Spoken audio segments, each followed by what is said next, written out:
After riding all the way across England from Liverpool to Hull and beyond, it was time to finish our journey with a quick ride from Glossop to Manchester. I usually navigate, but it was simple enough to entrust the navigation to Charlie. Well, this morning I've been choosing the route, so it's been almost dead flat and it's been absolutely perfect. And we've even had a tailwind. I've just picked it perfectly. And we've only got 10 miles to go. And it's been such an easy haul so far that we may even extend because it's been such an easy trip. I don't know why we haven't been doing it with me giving the directions the whole time. So we went south to Charlesworth and then they came back up north again to up more than 8% grade to Broadbottom, which looks a lot like Paris. Oh no, Biloela, the Paris of Central Queensland, as you always say. It's been perfect. It's very steep. I'll include a map and you can see. Maybe not the path for you. By absolute fluke, I found a cricket game on the way through. It was so very British. There was a cute little cricket clubhouse and everything. It was just so quaint.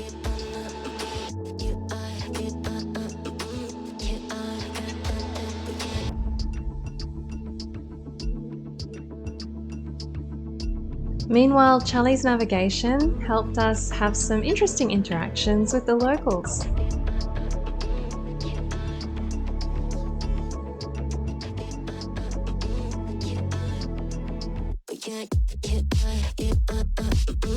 So beautiful.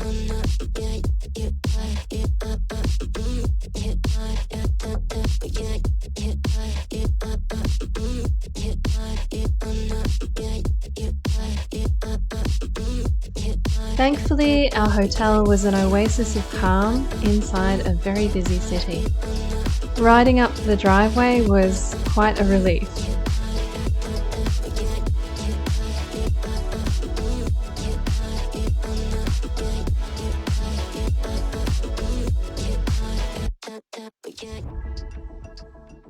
We stopped at the local bike hub before exploring beyond.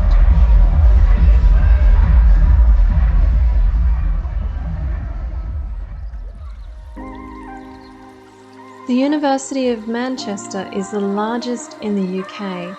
It takes up an entire suburb, and it's beautiful.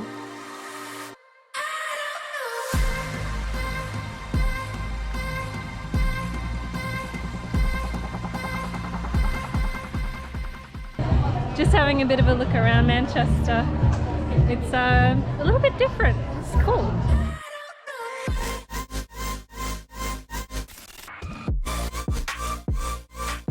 Nowadays, it's rare that you'll find a market that really has bespoke products and something a little different.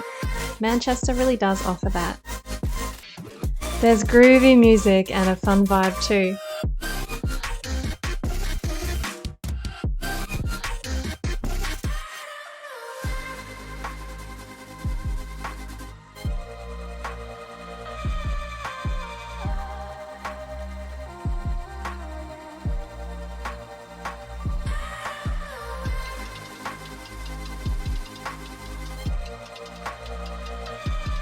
This is a place where you really need to lock your bike, even if you're an ambulance. Shop fronts engage local artists to create something a little bit special for major events and festivals. We're in Manchester on our way to a board game meetup because we're really cool and happening people, and that's what Manchester feels like. It feels like it's cool and it feels like it's happening. And there's lots of people out, and people tell us we're really lucky because the sun's actually out, and there's a mixture of very new buildings and very old buildings. So it's got a very interesting urban architecture going on, very rich tapestry of buildings, and the people are the same. So there's a rich tapestry of people, totally multicultural, totally everybody dressed from super conservative to basically nude. So it's really interesting.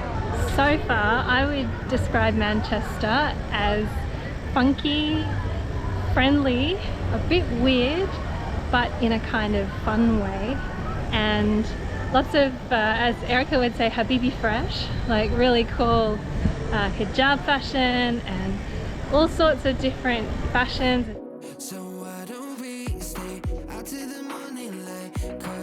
When you combine a beautiful building with a board games meetup, it is absolutely irresistible to nerds like us.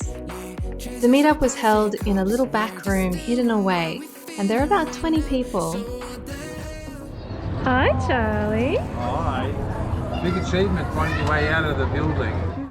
Since Charles was being a drama queen, I took him to the gay precinct. They were gearing up for the Pride Festival the following week. This is Canal Street. It's one of the main attractions of Manchester. It's a popular precinct for restaurants and obviously looks out over a little canal.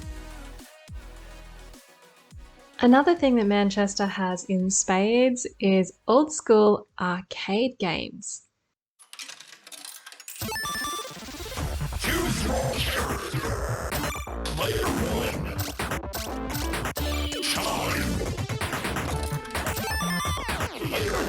We went to check out an arcade hall in a basement in the North Quarter.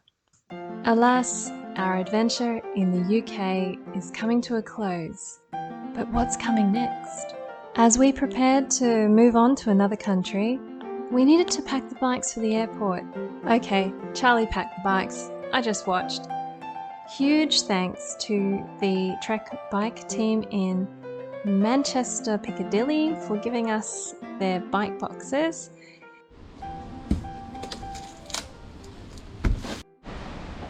How was packing the bikes, Charlie? Was it nice and easy?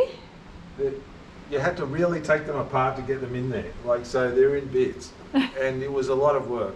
I mean, it was a lot of work once you worked out how much you had to come off. And so PJ's was a lot faster than mine.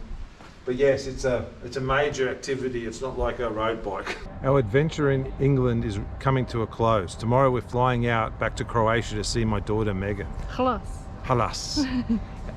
We're in Manchester at the moment. We're staying in an area that's predominantly Arabic, you know, from all the different Arab countries.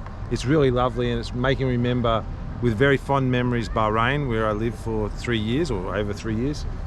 And we're staying at a multi-faith seminary college, and there's sort of like a hotel in the students' quarters. So it's really kind of a stark contrast, because while it says it's multi-faith, it's basically Christian in the middle of an Arabic area. There's all the shops and everything that you'd expect to find here, and you can get some really wonderful Arabic food. Manchester's been really great, and it's very multicultural and very happening, and it's got a really great vibe to it. And I love all the old industrial buildings. England is a study in contrast. So the urban centres are extremely multicultural, and they're extremely sort of built up and very densely populated. And then you get out into the countryside, which is very bucolic. The villages still have a heart to them. They seem predominantly Anglo-Saxon, which is a shame. But you can see how the rigid planning around green spaces has this really great positive effect of having all this open space right near the cities so people can escape from the cities. And yeah, the villages still have some sort of like heart to them. So it's been really wonderful. And the bicycle infrastructure, while it's not as good as Europe, is quite adequate to get around and have a really good tour. So a few people have been asking me why I'm doing the bicycle travel, and the real reason is because I love riding a bicycle, and I think it infuriates PJ that as soon as I get on the bicycle, first thing in the morning I want to get on the bicycle, I want to go riding, and when we stop I want to stop riding. I want to get straight back on and go again, sometimes when I don't even know where I'm going. So it irritates her a lot. And I suppose for all my life I haven't really liked cars, and I haven't really liked car travel. I'm a stark contrast to my sisters Helen and Cora. My sister Cora is right now on a very long driving trip through outback Australia, which to me would be a special kind of hell, you know, to drive, you know, 10,000 kilometres in a couple of weeks. would be my idea of hell, but it's her idea of pleasure. And so it's just different strokes for different folks. So I have lost some weight, but it's certainly not the reason I'm doing it. And I do feel a lot better. Like, I feel so much better in my body now. I'm moving every day than I was in an office job. So effectively during the pandemic, I was just stuck in an office, sitting in a chair, and it was slowly killing me, I felt. Anyway, I hope that answers the question. So it's not a weight loss thing. It's because I really like it. And if I was really thin, I'd still want to do it. Where are we going next, Charlie? So we're going back to Croatia. It won't be a bicycle tour because my daughter is coming over with her partner, Zachary. And we're just going to spend a couple of weeks exploring the places we've already been and going to some different islands and a few different places that we haven't been. So there'll be some adventures coming out of that. Hopefully my daughter and Zachary, who are both talented videographers, will help PJ smash out some really good episodes. So I'm very excited because, you know, it's a long way away from your family when you're in Europe and they're in Australia. And then after that, we've sort of got a blank slate. We may be doing a bit of a sufferfest and riding back to Amsterdam because I got a small defect with my bike I want to do a warranty claim on. So, or we may post it and head off down to Amsterdam, but not Amsterdam, Turkey. But, you know, we'll see how it goes. Probably going to Amsterdam. I've really enjoyed this adventure. I think one of the highlights for me, or if not the highlight, was meeting my aunt in Liverpool. And I've just really enjoyed the general vibe here. It changes so much across different parts of even just this part of England. I really enjoy that sort of diversity. It feels like an adventure that you can experience that changes as you move from place to place and day to day, be it the accents or the sort of general landscape or the people. It's really quite a cool little adventure to have. Looking forward to Croatia, can't wait to see Megan and Zachary, and looking forward to our next adventure, which we still don't know what we're doing. We're waiting for the taxi to take us to the airport. There's a rail strike here in Manchester, and we had to find a taxi that was willing to pick us up today and also had a large enough vehicle to take 2 bike boxes. So we're ready to go.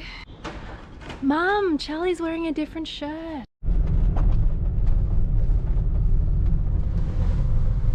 Hi, Charlie.